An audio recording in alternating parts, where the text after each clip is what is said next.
සුබ දවසක් වේවා කියලා පිළිගන්න හැමෝම. ඉතින් අද අපි කතා කරන්න යන්නේ භූවිද්‍යා හා පතල් කැරීම් කාර්යාංශයේ ගැසට් කරලා තියෙන රැකියා වේකන්සි කිහිපයක් ගැන කතා කරන්න. ඉතින් මේ ගැසට් එකේදී රැකියා වේකන්සි තනතුරු සාමාන්‍යයෙන් 40කට අධික සංඛ්‍යාවක් ගැසට් වෙලා තියෙනවා. ඉතින් අපි තෝරගත්තේ කළමනාකරන සහකාර කියන කැටගරි එක. මේ කැටගරි එකේදී සාමාන්‍යයෙන් O level විතරයි පාස් බලන්නේ. අපි මේකෙදි කතා කරනවා මොනවද ක්වොලිෆිකේෂන් කොහොමද ඇප්ලයි කරන්නේ.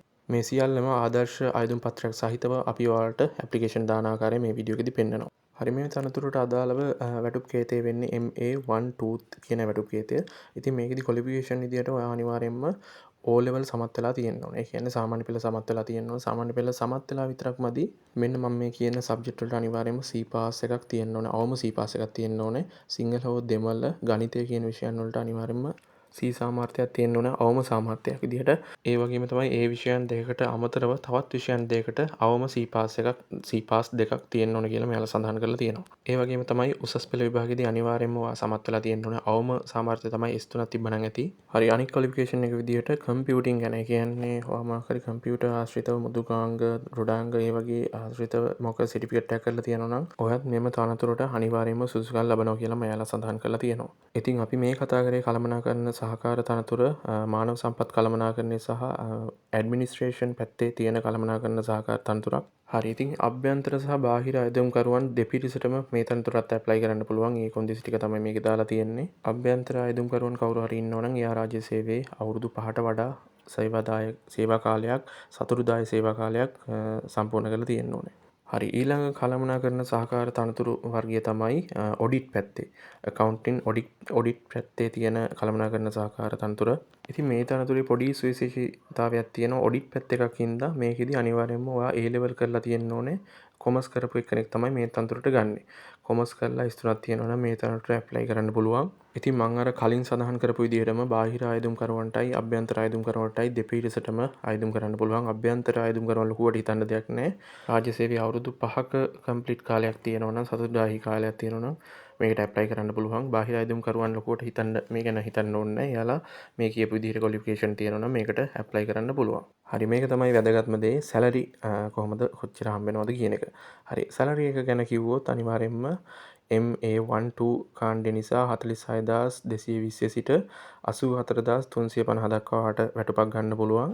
ඒ වගේම තමයි මේ කියපු වැටුප් පරාසයන් වලට අනිවාර්යයෙන්ම 17500ක් සහ තවත් දීමනා එකතු වෙලා තමයි ඔයාගේ දල වැටුප තීරණය වෙන්නේ. එතකොට ඔයාලට සාමාන්‍යයෙන් රුපියල් 80000ක වගේ මූලික වැටුපක් ගන්න පුළුවන්. හරි ඊළඟට බලමු අපි වයස පරාසය මෙන්න මේ කියන අවුරුදු 22ට නොඅඩු අවුරුදු 45ට නොවැඩි අතර ඒ රේන්ජ් එකේ ඉන්න කට්ටියට විතරයි මෙම තනතුරට ඇප්ලයි කරන්න පුළුවන් වෙන්නේ. ඊට පස්සේ මෙයාලා කොන්දේසි ටිකක් මෙන්ෂන් කරලා තියෙනවා. ඒක ඔයාලා ලොකුට හිතන්න ඕනේ. හරි. දැන් බලමු කොහොමද ඇප්ලයි කරන්න කියලා. හරි. ඇප්ලිකේෂන් එකක් මම දාලා ඇති YouTube එකේ ඩිස්ක්‍රිප්ෂන් එකේ දාලා තියෙනවා. Google ඩොකියුමන්ට් එකක් විදියට ඒක ඕපන් කරගෙන ඒක print කරගන්න. ඒක print කරගෙන මුල ඉඳලා අගට හරියට ඔයාගේ විස්තර ටික පෑනෙන් පුරව ගන්න. ඊට පස්සේ ඔය ඔක්කොම පුරවගත්තට පස්සේ ඔයාගේ අධ්‍යාපන ක්වොලිෆිකේෂන් තියෙනවනේ. අර මං කිව්වේ O level ටිකයි O level සර්ටිෆිකේට් එකයි A level සර්ටිෆිකේට් එකයි තව මොනවා හරි කම්පියුටින් ගැන මොනවා හරි ඉංග්‍රීසි මේ ක්වොලිෆිකේෂන් හරි කම්පියුටර් කෝස් කරපු ක්වොලිෆිකේෂන් හරි ඒ වගේ ෆොටෝ කොපි ත්‍රූ කොපි කරලා මේ ඔයා පුරවගත්ත ඇප්ලිකේෂන් එකත් එක්ක රෙජිස්ටර් පෝස්ට් කරන්න ඕනේ. මෙන්න මේ යට දාලා තියෙන ලිපිනෙට. මෙන්න මේ දිනේට කලින් තමයි දාන්න ඕනේ. මාර්තු 6 වෙනිදාට කලින්. මෙන්න මේ කියන ලිපිනෙට මම ආය නැවත කියන්නම්. ඩිරෙක්ටර් ජෙනරාල් භූවිද්‍යා හා පතල් කැණීම් කාර්යාංශය නොම්බර 569 එපිට මුල්ල පාර පිටකෝට්ටේ කියන ලිපිනෙට තමයි ලියාපදිංචි තැපෑලෙන් අනිවාර්යයෙන්ම මේක යවන්න ඕනේ. හරි දැන් ඉක්මනට බලමු අපි ආයුධම් පත්‍රය කොහොමද පුරවන්නේ කියලා. මෙන්න මේ ආයුධම් පත්‍රය ඩිස්ක්‍රිප්ෂන් එකේ දාලා තියෙනවා. ඒක print කරගෙන ඔයා මෙන්න මේ ටික පුරව ගන්න. හරි ඔයාගේ ඊමේල් එකක් එහෙම දීලා ඊමේල් එකක් නැත්නම් ඒ ටික හදාගෙන හරි දීලා මෙන්න මේ විදිහට පුරවන්න. ඔයාගේ රිසල්ට් එක දාන්න. O level රිසල්ට් එක, A level රිසල්ට් එක, ඒ වගේම Z අගය ඒ ඔක්කොම හරියට ෆිල් කරගන්න. නැවත වතාවක් කියනවා මේ ආයුධම් පත්‍රයේ පුරවන දේවල් ඒ ටික හරියට චෙක් කරලා හරියට දෙපාරක් විතර චෙක් කරලා අනිවාර්යෙන් පුරව ගන්න ඕනේ. මෙන්න මේකෙදි තියෙනවා ඊට පස්සේ පිටුවක තියෙනවා මෙන්න මේ ඔබ ගැන තොරතුරු විමසිය හැකි ඥාතීන් ඕන දෙදෙනෙකු. ඒ කියන්නේ ඔයාලගේ යාළුවෝ දෙන්නෙක්ගේ හරි විස්තර ටික දාගන්න. එයාගේ ලිපින දෙන්න, දුරකථන අංක දෙන්න. එයාලා මොනවා හරි මේ ජොබ් කරනවා නම් ඒ ටිකේ පෝස්ට් එක දෙන්න. හරි.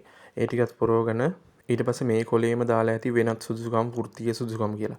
ඔයා මොකක් හරි මේ ආයතනයක සේවය කරනවා නම් පෞද්ගලික ආයතනයක හරි කමන්නේ ඒ ටික පිළිවෙලට දාගන්න හරියට. හරි. ඔය විදිහට ආයුධම් පත්‍රය පුරවගත්තට පස්සේ මෙන්න මේ විදිහට අන්තිමට දාලා තියෙන එකක්. මේකෙදි ඔයා මොකක් හරි රාජ්‍ය ආයතනයක වැඩ කරනවා නම් විතරක් මේක දාගන්න. මේ මෙතන දෙපාර්තමේන්තු ප්‍රධානියෙන් තමයි මේක එවන්න ඕනේ යට කොටස සයින් කරලා දිනයයි නම ටිකයි තනතුරයි ඒ ටික හරියට දාලා ඇප්ලිකේෂන් එක හරියට ෆික්ස් කරලා එවන්න. හරි මෙතනින් පස්සේ ඔයාගේ ඇප්ලිකේෂන් එකේ ගොඩක් දේවල් 100%ක්ම අපි පුරවලා ඉවරයි. ඊට පස්සේ නැවත වතාවක් කියව ගන්න රිසල්ට් ටිකයි ඔයාගේ විස්තරයි හරියට දීලාද කියලා. ඊට පස්සේ මේ අර මං කියපු කලින් කියපු ලිපිනට රෙජිස්ටර් පෝස්ට් කරන්න. හරි එහෙනම් ඔය විදිහට කියලා දුන්න විදිහට ඔයා ඇප්ලිකේෂන් එක දාන්න. මොනවා හරි ගැටලුවක් වගේ තියෙනවා නම් යට පහලින් කමෙන්ට් එකක් දාන්න. මම රිප්ලයි එකක් දාන්නම්. හැමෝටම ජය වේවා කියලා ප්‍රාර්ථනා කරනවා.